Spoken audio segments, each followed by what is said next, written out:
Cool. So anyway, as you can see, we've got the observation hive rocking its ass off here. I've put a little bit of a cover on it. Very high tech bit of a towel going on. And anyway, we'll film that taking it off in a minute and I'll show you some shit. I was just watching some of the comments on this bloody Bush Bee Man YouTube shit that you guys post, which is awesome. And apparently I'm compared to Bob Ross, which is a dude that used to paint these cool paintings, and it was wet on wet painting style or something cool like that. Anyway, he seemed like a really cool dude. By the way, I have no artistic talent whatsoever, so I thought I'd make a hive and the girls can paint their own picture for you. How good would that be?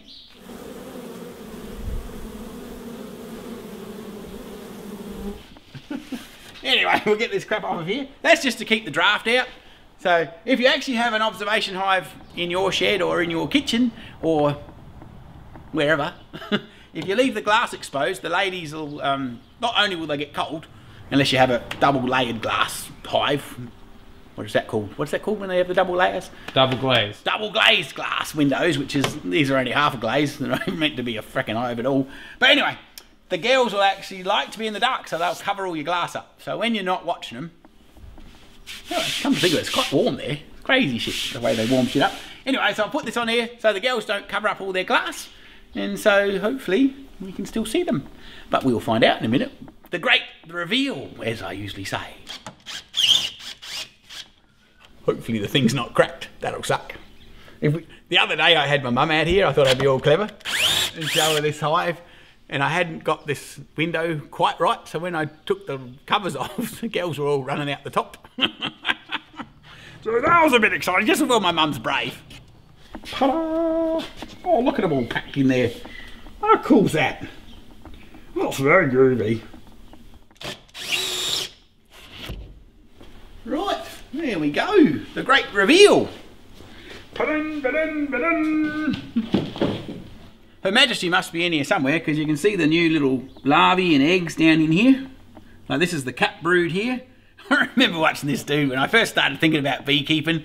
There's this guy on there and he was talking about splitting hives, and he's going on and he's sort of talking about here's some eggs and here's some larvae and here's some cat brood. And I only thought he was saying cat brood, and I'm going, what the bloody hell is a cat brood? Why would it be called that? That's a bit odd.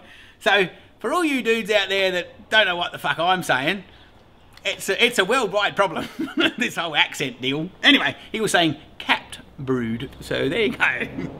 The proper English words, well, God, nobody talks proper English anymore, do they? Someone else made a comment about substitute feeding in the winter, or in the dwarf, was it dwarf or dwarf, or anyway, when there's no fucking flowers, whatever that's called. I did think of that, I just didn't actually have it in the footage, because that happened, if you remember, when the window broke and the lad buggered off and I was left to my own devices and I put the mesh in. I forgot to show you that part about the feeding bit, so I will get to that right now since it was brought up, and thank you very much. So anyway, I figure, waste not, what not, I'll recycle some bottles. Down here in Oz, these things are worth 10 cents to throw though, so that's, you know, shit, that's pretty good. Look, if sold in South Australia, worth 10 cents, it says here somewhere. They used to only be worth 5 cents, but now they're worth 10 cents. So, pretty valuable, really. 10 of them, what's that? 10 of them's $1. Hell, if you had 10 of them, you could throw that towards the Patreon page, couldn't you? What the hell? Wouldn't even miss it. Anyway, sorry, I digress. This was my plan. If you drill a little hole in the top of the lid, my ladder's a bit wobbly, so if I fall into my hive and break shit, well, yeah, you might never see this episode. Oh my goodness, let's not fall over. So I haven't done it, but I'll drill a little hole in there, and then I've got a big enough hole for it to sit in, up the top here, somewhere. Where did I put it? There, sorry. And it can sit there, and hopefully the lasses can go up and drink it off the top. I might have to put a little mat on the top here somewhere, but I haven't got that far yet. But in theory, they should be able to come up and just drink a little bit, and away we go. You know, this being a famous beekeeping business is getting really complicated. Because I was out at the Father's Day luncheon here the other day, which was kind of nice. The kids took me out. Well, hang on, did you take me out? I had to buy my own lunch. Yeah, back that shit up. Anyway, they gave me a nice present, so it doesn't matter. I won't be too bloody mean. Anyway, they were asking me about beekeeping. As they do. I go out, and the next thing you know, I'm supposed to know about beekeeping, so which I do, so which is kind of cool. And they were asking me about how the bees actually get the nectar out of the flower. And I thought, well, this is a bit complicated to explain. But anyway, so I went through the process and said that bees have got a little tongue, which is a long tongue about, well, this is relative to the bee size, a reasonably long tongue. If you look at, there's some bees drinking some syrup, that's their tongue that they stick in. Anyway, they stick that in the nectar part of the flower, and they get the nectar, and they bring it back to the hive, and then they share it amongst themselves until it dehydrates a bit, and then they put it in a cell, and then they fan it, and then it turns into honey. And it was interesting because most people think that the bees actually just bring the honey in off the plant, but the honey is actually created in here. So they're actually only bringing nectar, which is the sweet part of the flower. And then the other thing that I thought was interesting, people thought that the pollen on their legs was what they turned into honey, that somehow or other they munched that up. But the pollen is actually a bit like our meat and potatoes, and the nectar is a little bit like Coca-Cola. Or, I don't know, hang on, what would be better, but a bit, you know, like, so we've got carbohydrates and we've got proteins. So anybody out there who's a proper bloody food person would know what that's about. So nectar is the carbohydrates, pollen is the proteins, and then they eat both of them. Most of that stuff is all given to the babies so they can make new bees, which is fairly cool. But anyway, so they do a lot of work just to bring up the next generation, which is not much different to all of us. I think every kid costs $1 million these days or something, isn't it? I don't know, you could research that. Help me, I'm stuck. Margaret, I'm stuck. Come get me. Bloody hell, there's just not quite enough room. Push, you can do it. Oh, Nelly, up. No, it's not going to happen. Bloody hell, this glass is slippery. So the other question that seems to come up very often in public gatherings is how do the bees get made, I suppose, or get born, or get new bees? And the other question is how long do the bloody bees live, which is a bit sad. They don't live that long. They're only about 6 or 8 weeks during summer when they're working their asses off. Anyway, they're very much like every other insect. They start off as an egg, which is obviously what the queen lays in one of these cool little chambers. She lays an egg, and then the nurse bees come along and give the egg some royal jelly for about 3 days. And then they start changing that to something else until the larvae starts to form.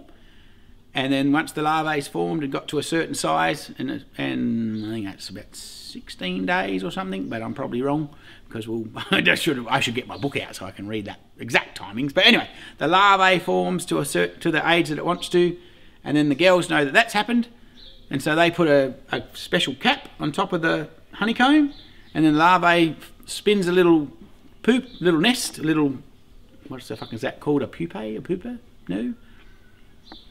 Same thing as a caterpillar does. When they, you see the caterpillars on the branch and they form a little silk nest, and then they turn into a moth when they hatch out. But obviously the bees aren't going to turn into a moth because that'd be weird.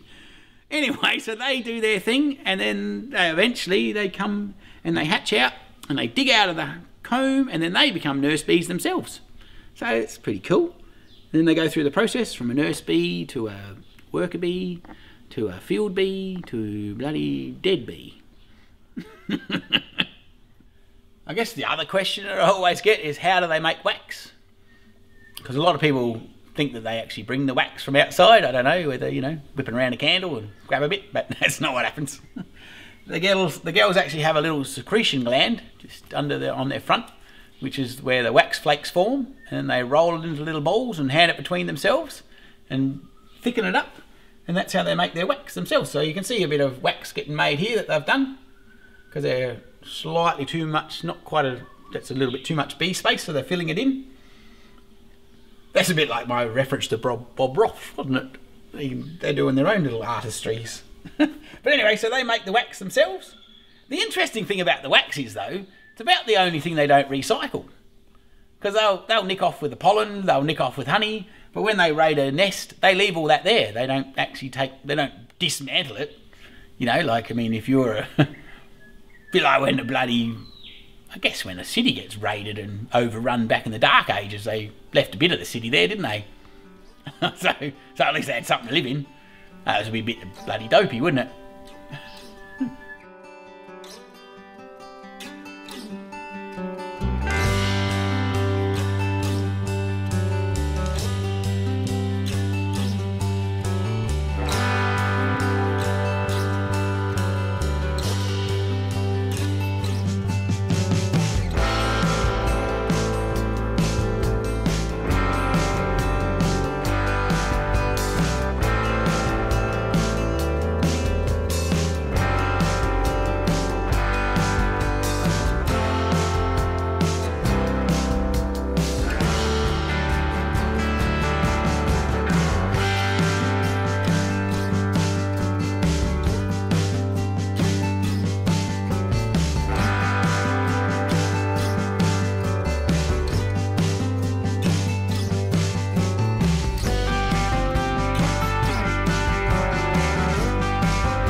time waster sitting here watching this, isn't it? It's kind of groovy. It's even got me fascinated, even though I've seen a lot of bees. I like the fact that you've got dark ones and light ones, and you can see the process going on. And of course, we've had a lot of people that want to be able to sit here 24 hours a day and watch this stuff and do... But it's a little bit complicated to set up a live stream for the audience, because the girls, as I said at the start of this, they kind of want to be covered up, otherwise they'll cover themselves up or they'll get a chill. What we're hoping to do is actually set up a camera and capture some really cool shit, like the queen laying an egg, the girls feeding the larvae, the girls making nectar into honey, the girls are capping the brood off, and a little lady being born. That would be kind of cool. Birth's always cool. Everybody likes a birth. A little bit messy sometimes, but anyway, bees aren't got blood and shit going everywhere, so it's quite cool. So we thought we might do that for a start. And thank you all to our Patreon supporters, because we actually got excited and bought ourselves a GoPro with your money. So you can be very thankful to all the supporters out there that have put some money up. So if you are enjoying watching the bees get born, think about heading over to the Patreon page and kicking in $1 or $2.